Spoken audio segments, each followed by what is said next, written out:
Assalamualaikum warahmatullahi wabarakatuh. Kembali lagi bersama saya Alifia Nur Fatima dalam serangkaian berita pada minggu ini, yaitu pembahasan materi perkuliahan tentang informasi dan interview dalam reportase. Informasi dan interview dalam reportase memiliki standar kompetensi, yaitu memahami teknik interview reportase dan liputan serta melakukan persiapan praktek sesuai dengan kaidah sinematografi, dan memiliki kompetensi dasar memahami teknik interview reportase dan liputan serta melakukan persiapan praktek. Apakah wawancara dengan reportase itu sama? Jawabannya adalah tidak.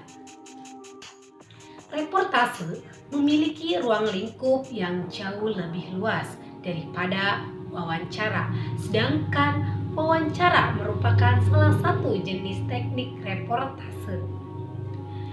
Sedangkan wawancara merupakan proses pencarian data berupa pendapat, pandangan, pengamatan seseorang yang akan digunakan sebagai salah satu bahan penulis karya jurnalistik. Dari wawancara, sebuah berita didapat dan dilaporkan kepada masyarakat. Selanjutnya adalah interview. Interview adalah wawancara atau teknik wawancara yang dilakukan oleh seorang penanya kepada seorang narasumber membahas suatu topik permasalahan. Proses interview dapat berlangsung melibatkan reporter, narasumber, dan juga kameramen. Yang harus dilakukan seorang reporter di dalam melakukan interview adalah yang pertama, harus menyiapkan diri, mencari orang yang tepat untuk diwawancarai dan menentukan topik atau permasalahan dan mempelajari topik yang akan diangkat. Yang kedua, harus menyiapkan daftar pertanyaan.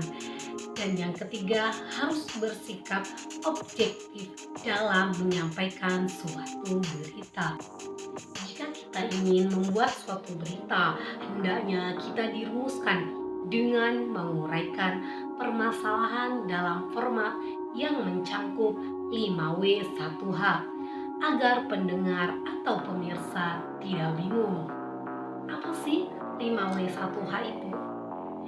Yaitu ada what, yaitu apa yang terjadi.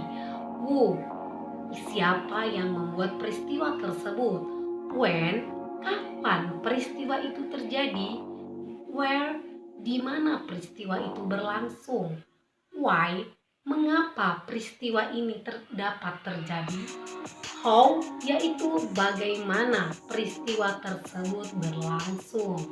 Ada banyak sekali persiapan wawancara. Yang pertama ada menguasai masalah, menentukan arah permasalahan, dan menentukan narasumber, dan juga menentukan sifat narasumber.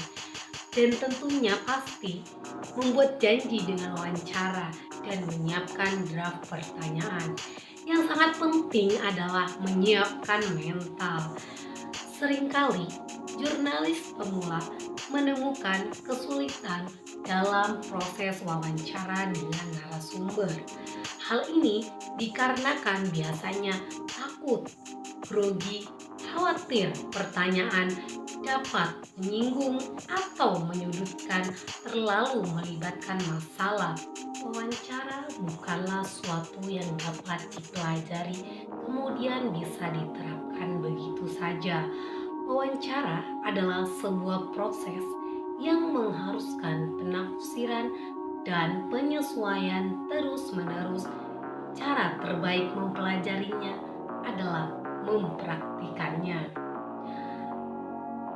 Ada berbagai syarat melakukan wawancara, yaitu mempunyai tujuan yang jelas atau efisiensi, dan juga menyenangkan, dan mengendalikan persiapan atau riset. melibatkan kepentingan khalayak, dan menimbulkan spontanitas. Pewawancara berfungsi sebagai pengendali, mampu mengembangkan logika. Ada juga macam-macam wawancara. Ada wawancara tertutup, wawancara terbuka, wawancara konferensi, wawancara kelompok, wawancara individual, wawancara terpimpin, dan wawancara bebas. Jadi wawancara dan reportase keduanya berkaitan erat dengan berita atau informasi. Dalam menyampaikan suatu berita, seorang reporter atau wartawan harus dapat memilih atau menentukan informasi apa yang menarik untuk dapat dijadikan sebuah berita, karena tidak semua informasi layak dijadikan sebuah berita. Dalam surat kabar maupun televisi terdapat berbagai macam informasi, antara lainnya berita atau news, yaitu informasi yang disajikan tanpa dibubuhi opini wartawan atau reporter, atau disebut juga sebagai berita murni. Yang kedua, ada editorial atau tajuk, yaitu informasi yang sudah menjadi berita namun kemudian diberi tanggapan atau dibahas lebih lanjut dan diberi opini oleh pimpinan redaksi. Yang ketiga, ada infotainment, yaitu informasi yang mengandung gosip, mengalami pengembangan atau pengolahan menurut versi reporter. Dan yang keempat, ada press release, yaitu informasi yang telah menjadi berita yang dikeluarkan oleh humas, suatu institusi atau lembaga perusahaan. Dalam hal ini biasanya seorang reporter malas menulis berita kehumasan karena pada umumnya bersifat promosi. Nah, selanjutnya ada dokumentasi pertemuan ketiga pada mata kuliah Teknik Reportase dan Investigasi Berita. Baiklah pemirsa, mungkin itu berita pada minggu ini yang dapat saya sampaikan. Saya Alivia Nur Fatima, pamit undur diri. Selamat siang dan sampai jumpa. Wassalamualaikum warahmatullahi wabarakatuh.